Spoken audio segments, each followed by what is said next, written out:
How's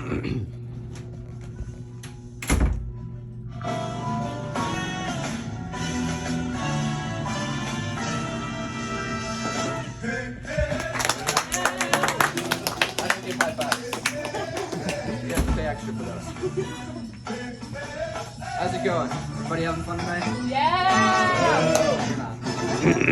Alright, so like some people, I have a little brother. My little brother, he's pretty cool. His name's Roswell. Some of you might know him. He's the guy that holds the door open every day. Okay, I do know him. He's really sweet. He's really cool.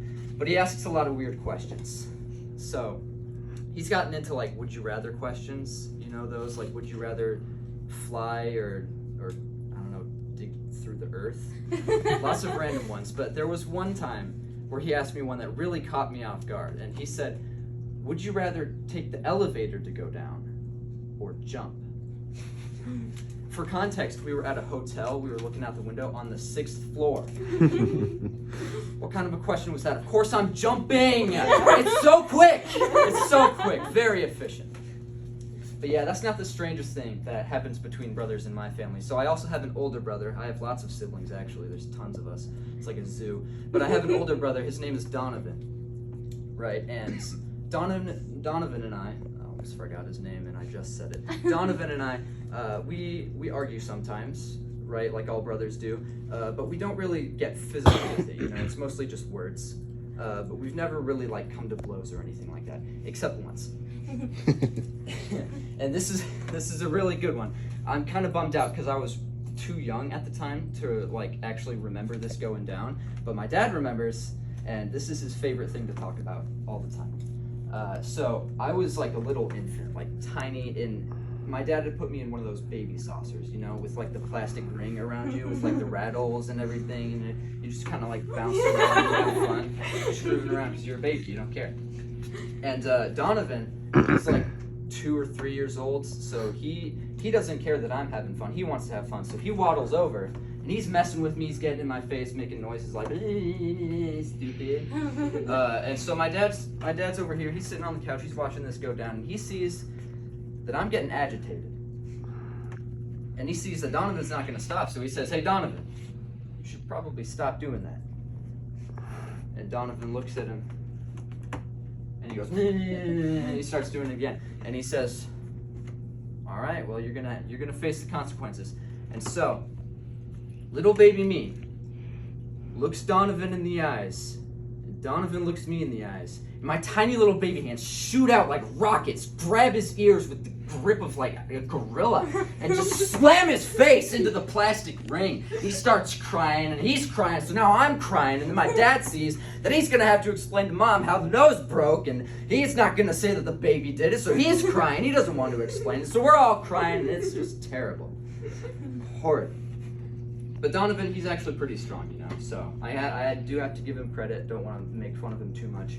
So about a decade later, he really proved his strength to us. So we were all getting ready to go to a restaurant, and like I said, there's like a whole army of us. And so my mom's giving us the checks, make sure we're like ready to go out in public, you know, like, okay, yep, pants, shoes, you're clear. Okay, shirt, pants, shoes, you're clear. Elliot, go get some pants on. What are you doing? Okay, pants, okay, you're good. Yeah. And so we all clear our checks finally after I had to put pants on. And we're getting ready to get into our car. And it's like this really old, beat-up blue minivan. It's got the sliding doors that always get jammed for some reason. And so Donovan, being the oldest, he's the oldest, he gets to open the door to let everybody in. So both my parents are like still inside at this point, getting the keys and everything. And so he's winding up to get this door open because he knows it's going to take some force. And so he's winding up, and then he just goes at it, right? And the strangest thing happens. The door comes off the car. Like completely, it is separated. There is nothing attaching it. So Donovan's just standing there with the door in his hands. He doesn't know what to do because he's never seen a car without a door before. And we're all standing here behind him, and we're looking at Donovan, and we're looking at the door, and then we look at the car, and we don't know what to do, so we just stand there. And then our mom comes out, she looks at Donovan, she looks at the door, she looks at the car, she doesn't know what to do, so she just stands there. And then my dad comes out. He looks at Donovan. He looks at the door. He looks at the car. He He looks back at Dom, and he says 2 words. These 2 words changed my life. He said 2 words. He said, duct tape. So we went to the restaurant, and it was a little boring after that. It's quite boring because, you can't really top pulling a door off a car. But I kind of have noticed that most restaurants are boring. Like, all you do is you walk in, you sit down, you eat food. That's not very exciting. I'm gonna say something, and I swear it's relevant. I went to a bluegrass concert with my dad, right? Yeah, you're doubting. I can see it. I promise. And so I was just standing there, barefoot on the sand, listening to the bluegrass with my dad next to me, surrounded by hippies, all smoking weed. You know how it is.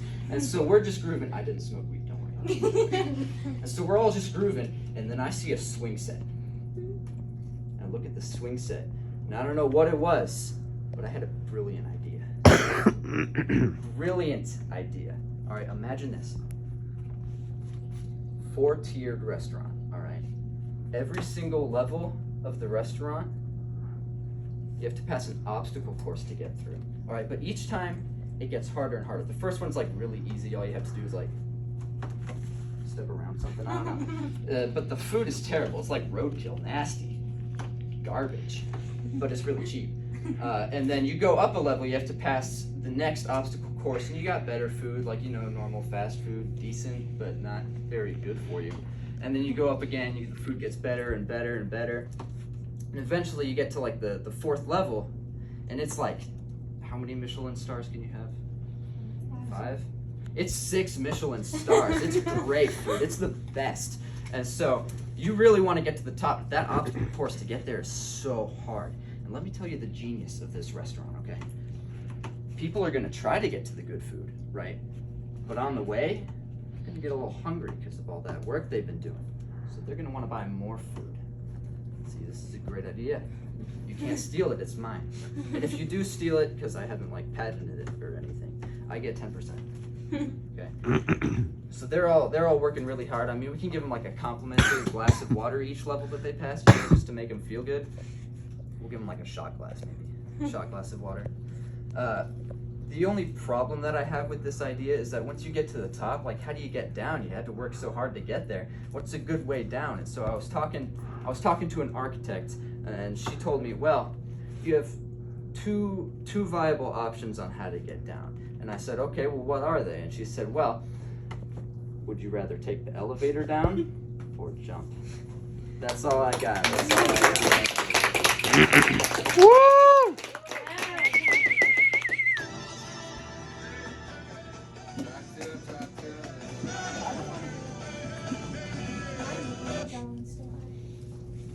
I like to play on family, yeah, for sure. I mean, I know your family have a whole ton. So there's so much information and ammunition there. I had a ton of stories too. A ton of stories, probably. You could go forever on that. He's got how many? Let them know for the people that don't know your family situation. I've got 2 brothers and 4 sisters, so there's a lot. No like stepbrothers or anything like that. All biological. Yeah, crazy times. Yeah. What did you see? What did you feel? What did you like? What did you appreciate? What can you connect with? I thought it went really well. Like, it actually felt like I was in like a real comedy show. Like, I don't know.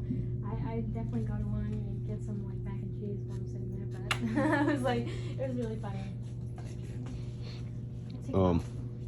I think the best like crafted joke, because a lot of it was the sort of physical comedy and like the surprise ending that you're not expecting. I think the best joke, sorry, I'm not even recording you. I think the best joke was the Michelin star thing, where you just set up, I don't even know how many Michelin stars can you have, how many can you have, and then immediately as soon as you hear 5, you say 6, which I heard the infancy of that joke was just, I don't know how many Michelin stars you can get, but all of them. And you turn something that's not really that funny or interesting into a joke, and I thought that it was one of the best ones. I thought it was really well done. Good job. Organic improv. How old were you when you thought of that restaurant? Or did you That was literally like 2 weeks ago. You just made that up. Yeah. Okay. Like once I knew we had the assignment, that's when I had like the idea while I was at the concert. So it was What was your process? Just talk about your process. for like writing. all Yeah, of like this. from day one hearing it to now. Just take us on a little creative journey. So real quick. I- Ava, you good? Coming up. I just thought of like a bunch of different stories that I could tell that I thought were pretty funny, and then I wrote like a bunch of them down into a list. And then the next thing I did was think of, okay, how can I like smoothly transition between all of these things? And so that's kind of how I got my list of 3 main stories to put together. And then once I had those 3 stories, I just wrote them out like as long as I could, and then cut out the stuff that wasn't as funny, but like kept some of the setup, and then just made it as funny as I could. That's what I was wondering, because I know you like film, you were in the film class or whatever. I'm wondering how much stuff you came up with that ended up on the editing room floor, like you just cut Yeah. stuff. Like I think there's half of each story that I didn't use. One thing that was simply, I mean, as far as blocking in movement or whatever, but I thought just the simple concept of like the public checklist, like we're not leaving this house until we get like the check. That was such a simple thing, but yeah, I could totally see like your mom, you know, everybody's lined up. What do you got going on here? Your fly, zipper, whatever. Get your shoes on. No, your hair, whatever. Like that's such a simple thing, but I could sort of see it here, taking people back to their childhood days of public checklist before we head out. I just want to say that it was really funny for me because I have a lot of siblings too, so it's like relatable, and my mom's similar. Nice. All right then. All right. Yeah, man, all right.